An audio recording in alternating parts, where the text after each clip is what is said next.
Hello and welcome to my channel. I have another question today, and the question is, what are the 10 days of tribulation in Revelation chapter 2 verse 10? Revelation chapter 2 verse 10 is part of Jesus' letter to the church of Smyrna.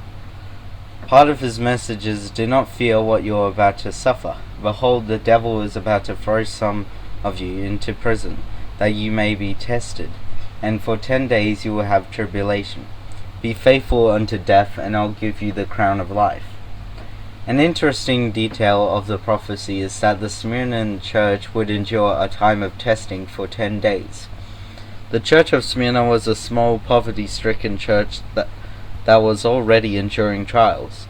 They were slandered by a synagogue of Satan, and most likely also persecuted by the Romans.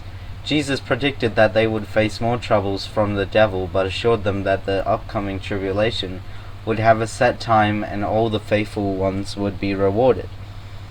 It's important to note that the church of Smyrna did not receive any rebuke from Jesus, which was a testament to their spiritual strength.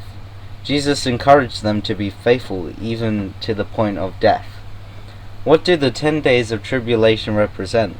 Like many other concepts in the book of Revelation, interpretation may be difficult and lead to different perspectives.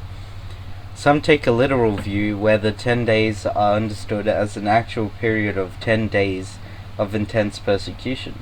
Others see it as symbolic, referring to a particular period of time when persecution will be rampant. Considering the historical context, the symbolic view suggests that the 10 days of tribulation referred to 10 persecutions that began with Emperor Nero and ended with Diocletian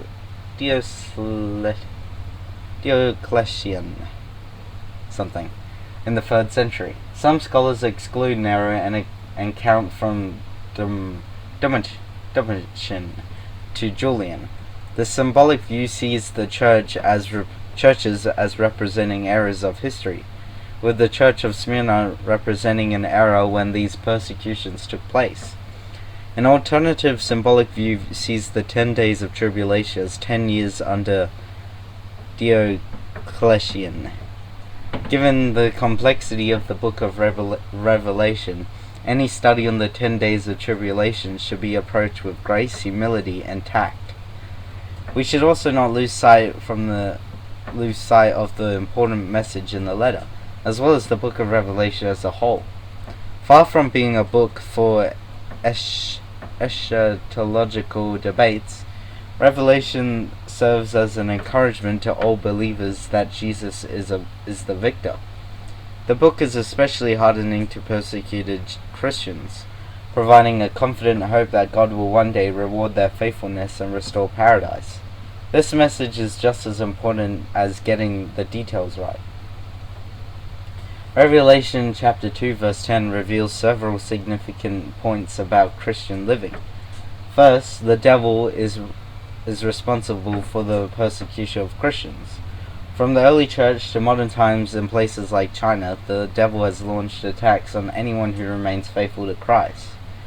From a spiritual perspective, this explains the constant shift in our culture away from Christian values and the increasing animosity toward biblical Christianity. Second, Jesus is aware of any tribulation that we may encounter as Christians. The sovereignty of God is displayed in Revelation chapter 2 verse 10, showing that even in suffering, God reigns supreme. Persecution is a difficult reality for any Christian to accept,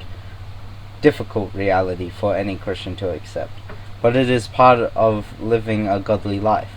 God's sovereignty offers more hope that even if we lose our lives here, we are safe in His hands. We also have the grace to endure any form of hardship in this lifetime. Finally, no trial we face on earth is in vain. Jesus assures the believers in Smyrna of a crown of life. The promise of rewards is also found in other parts of Scripture, such as 1 Corinthians chapter 3 verse 14, Colossians chapter 3 verse 23 to 24, and 2 Timothy chapter 4 verse 7 to 8. Thank you for listening to this question, and I'll see you next time.